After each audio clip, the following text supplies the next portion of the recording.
Calgar's laughter echoed as he faced Jack, mocking the human's audacity.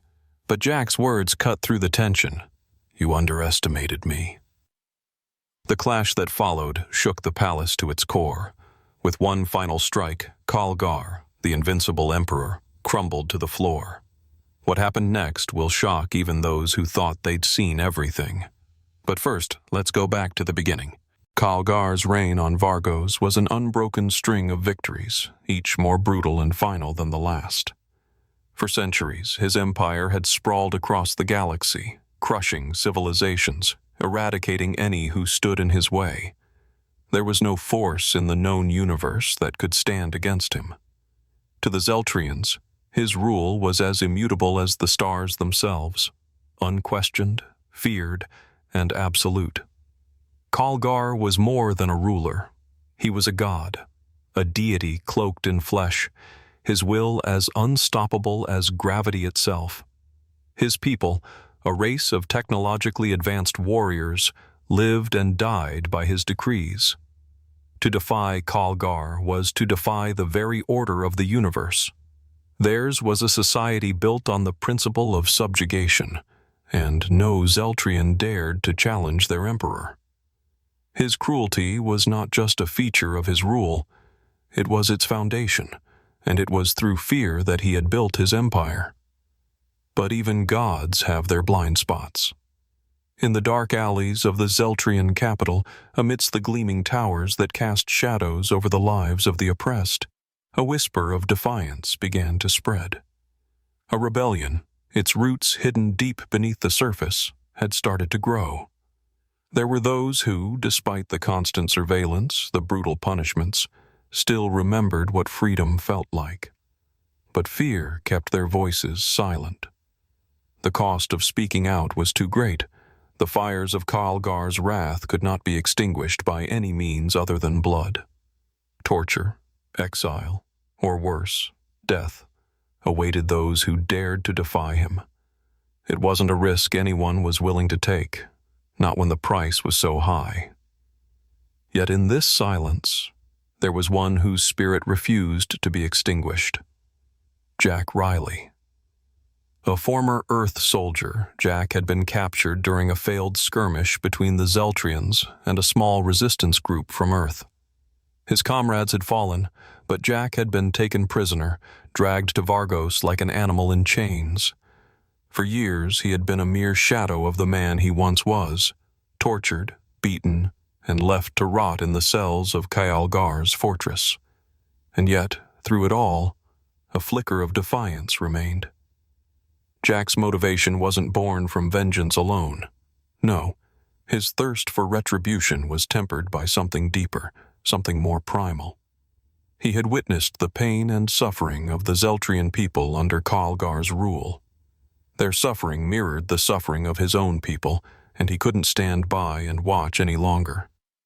It was during one of his rare moments of freedom, when he was assigned to repair the damaged equipment in the heart of the city, that Jack overheard something that would forever change the course of his life. He had been working in a restricted area, trying to fix communication systems, when he caught fragments of conversation between two rebel leaders. They were planning something dangerous, something audacious. They spoke of assassinating Calgar. At first, Jack thought it was a pipe dream, an act of desperation. But then the pieces clicked together. It was a plan, yes, but it was incomplete. The rebellion needed more than just a plan. They needed someone who could look the tyrant in the eyes, someone who had the strength to confront him face to face, someone who could make Calgar feel the weight of his own mortality. And for reasons Jack could not explain, he knew, deep down, that he was the one they needed. His time in captivity had broken him in ways he couldn't have imagined, but it had also forged him into something more than human, a weapon honed by years of anger, grief, and regret. Jack wasn't just fighting for revenge against the tyrant who had slaughtered his comrades. He wasn't even fighting for the freedom of his own people. He was fighting for the hope that one day, the galaxy would be free from the shadow of Calgar's cruelty. That, at last, someone would stand up to him. Not with fear, but with strength, with resolve, and with the unyielding certainty that tyrants, no matter how powerful, always fall in the end. The first seed of rebellion had been planted in Jack's heart, and it was a seed that would grow into a fire that would burn the world of Vargos to the ground. The Zeltrian resistance was a fragile, scattered entity, held together by desperation and a common desire to topple Khalgar's empire. Yet, beneath the surface, distrust ran deep. Talia Zorin, a former member of Khalgar's elite guard, was among the few who could be trusted to speak of rebellion openly, though even she was careful in choosing her words. She had watched firsthand the horrific punishments meted out by the tyrant, but her defection had earned her no small amount of suspicion. The resistance saw her not as an ally, but as a symbol of the danger they faced, a reminder that no one, not even Khalgar's own, was truly safe from the madness of power. And then there was Jack Riley. He had arrived among them as a prisoner, a foreigner in chains, a soldier without a war. To the resistance leaders, he was just another casualty of the war, a pawn from a distant world, discarded and forgotten. His eyes, however, held something they did not recognize, a quiet fire. His motives were clear to him, but to the Zeltrians, Jack seemed no different than any other hopeless soul trapped under the heel of an alien conqueror. At first, they dismissed him, relegating him to menial tasks and shadowed corners of their hideout. But Jack had nothing but time, and he had a mind honed by battle. Slowly, his patience wore through their skepticism. Through Talia's cautious guidance, Jack's knowledge of Earth's military tactics began to turn heads. Earth soldiers had faced their own empires, their own tyrants. Humanity had not been strangers to battles fought against overwhelming odds. It wasn't strength that Khalgar feared, Jack realized, but the slow erosion of his ego. The tyrant's arrogance was a chasm wide enough to swallow entire worlds, and Jack's plan began to take shape around this central truth. Khalgar was not invincible. He only believed he was. Infiltrating the Zeltrian capital's high-security palace had been an arduous task, each movement a careful negotiation between life and death. Talia's insider knowledge, born from years of serving Khalgar directly, proved invaluable, but even she was reluctant to trust the plan in its entirety. They had come to a simple conclusion. They could not take Khalgar down in battle. Not yet. His strength was too great, his forces too overwhelming. The key was to expose him for what he was, a false god, a fragile tyrant who thrived only in the dark. Inside the palace, the sheer weight of Khalgar's grandeur almost crushed them. The throne room, carved from the deepest black stone of Vargos, glimmered with the cold history of the Emperor's many victories. Statues of past rulers loomed above, their eyes staring down at Jack and Talia as if daring them to challenge the legacy of destruction they had left behind. And in the center, upon the throne that had seen centuries of bloodshed, sat Khalgar himself, as regal and untouchable as he believed himself to be. The moment Jack stepped into the room, Khalgar's eyes locked onto him, an eerie silence descending like a shadow. The air itself seemed to tighten. The Emperor's gaze was that of a predator, sharp and unfaltering. "What is this?" Khalgar's voice filled the hall, deep and resonant. "A human daring to step onto my throne world?" His lips curled into a mocking sneer. "You think you can challenge me? You are nothing."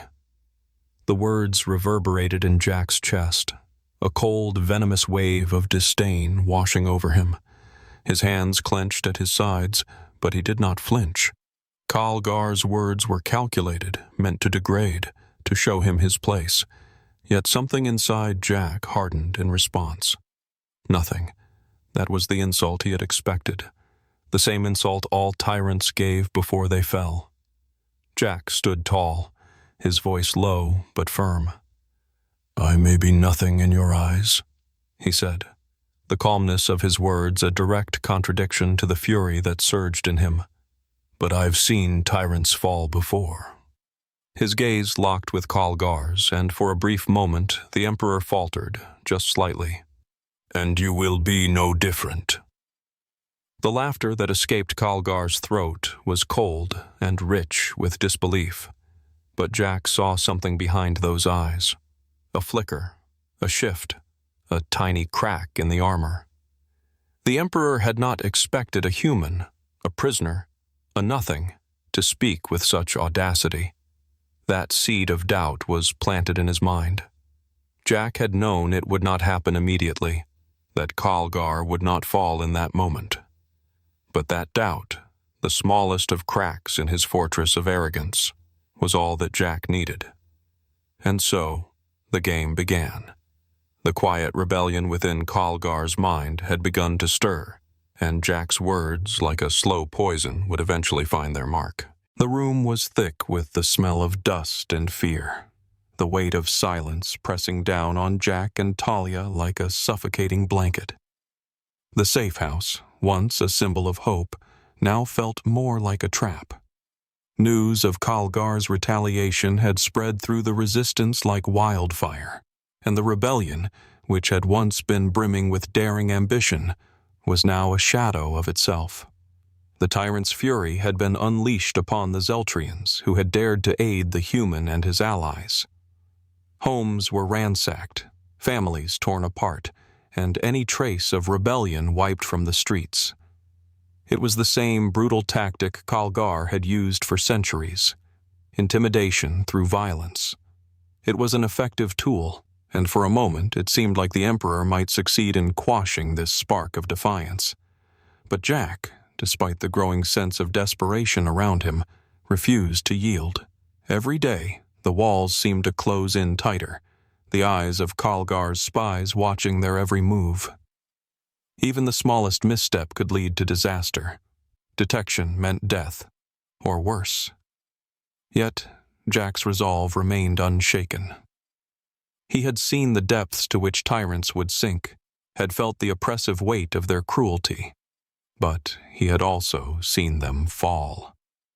The history of tyrants, whether they were human or alien, was the same.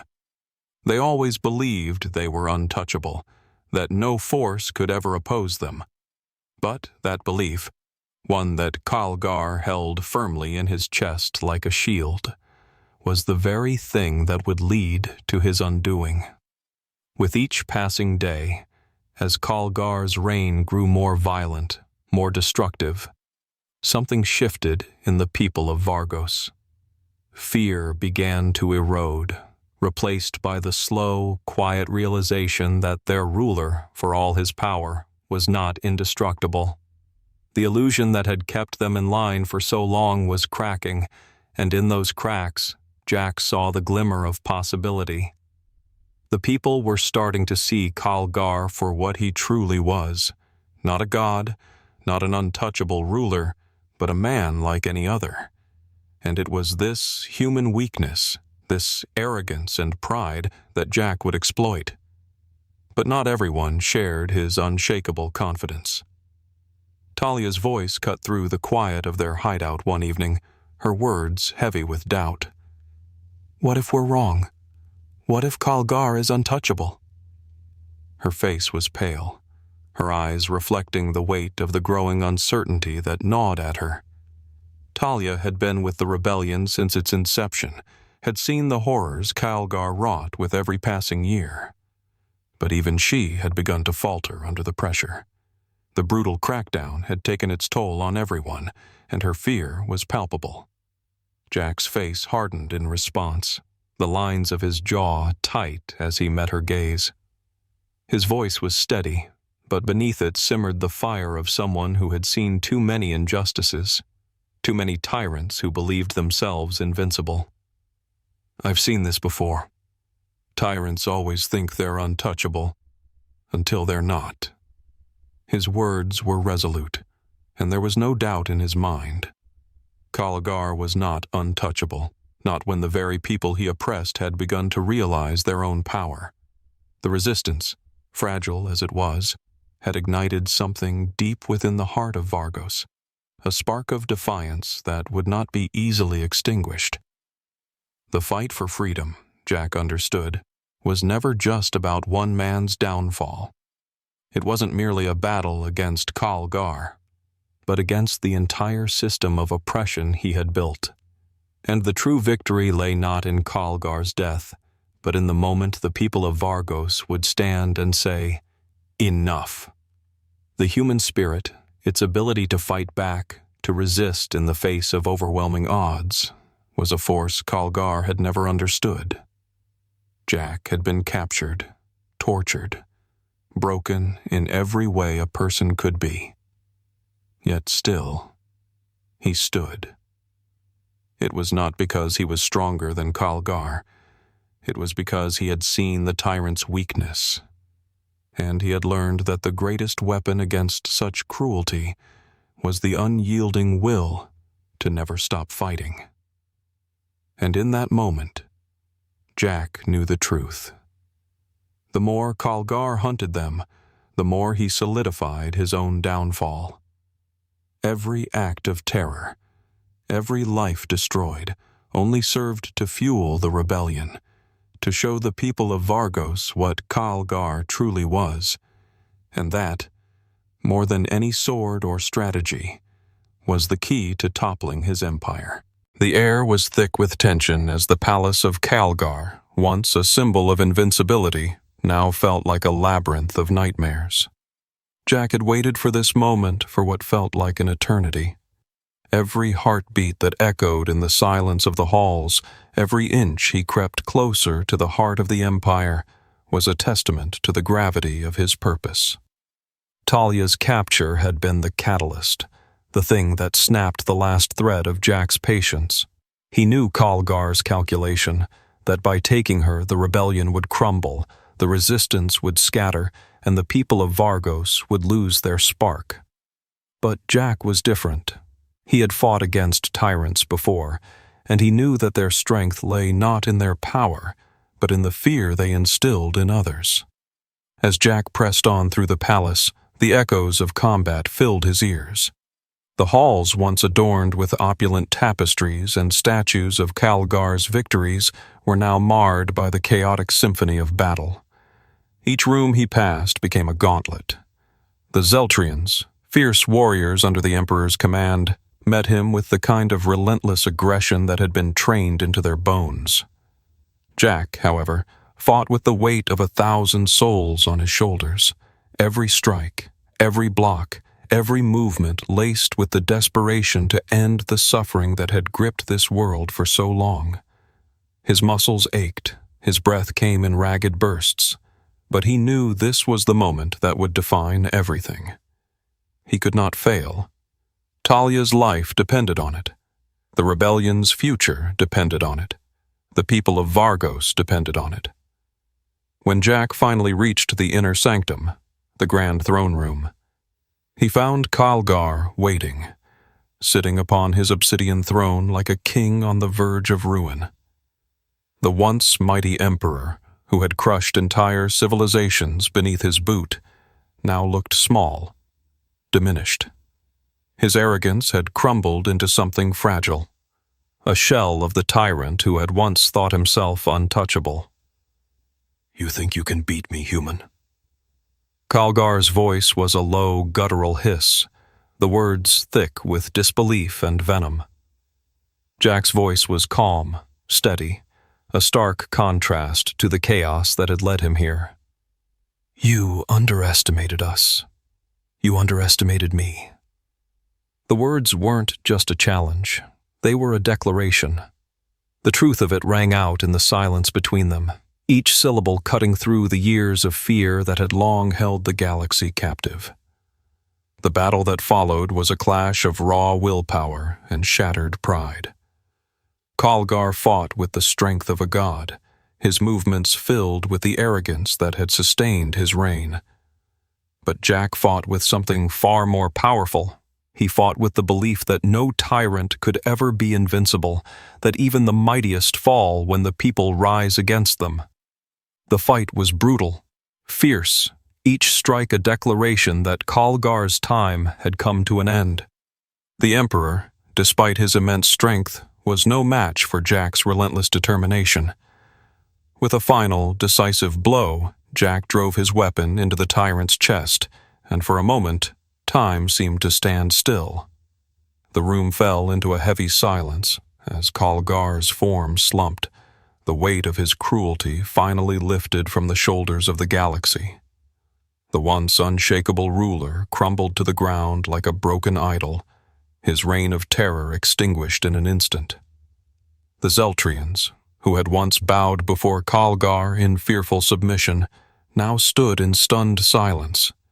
Their emperor, their god, had fallen, not at the hands of a mighty alien general or a fleet of warships, but by the strength of one human's will. They watched, breathless, as Jack and Talia stood side by side in the aftermath of the battle. In that moment, the people of Vargos saw the Emperor for what he truly was, a man, vulnerable, flawed, and ultimately defeatable. The revolution had begun, not just in the streets, but in the hearts of the people. The fear that had shackled them for so long began to melt away, replaced by a quiet hope. A new dawn was breaking over Vargos, one where freedom was no longer a distant dream, but a tangible reality. It was a beginning, not just of a new era, but of something far more powerful, a future where the people, no longer slaves to the whims of a tyrant, would rise and shape their own destiny. Kalgar's reign had ended, but Jack's journey had only just begun. The world of Vargos had been freed, but the true test was not in the fall of an emperor, but in the rebuilding of a broken world. Jack knew this, and as he looked over the faces of the Zeltrians, now beginning to emerge from their fear, he understood that his mission was far from over. It was not just the tyrants who needed to be defeated, but the chains of oppression that had bound an entire people, and that battle, he knew, would take everything he had.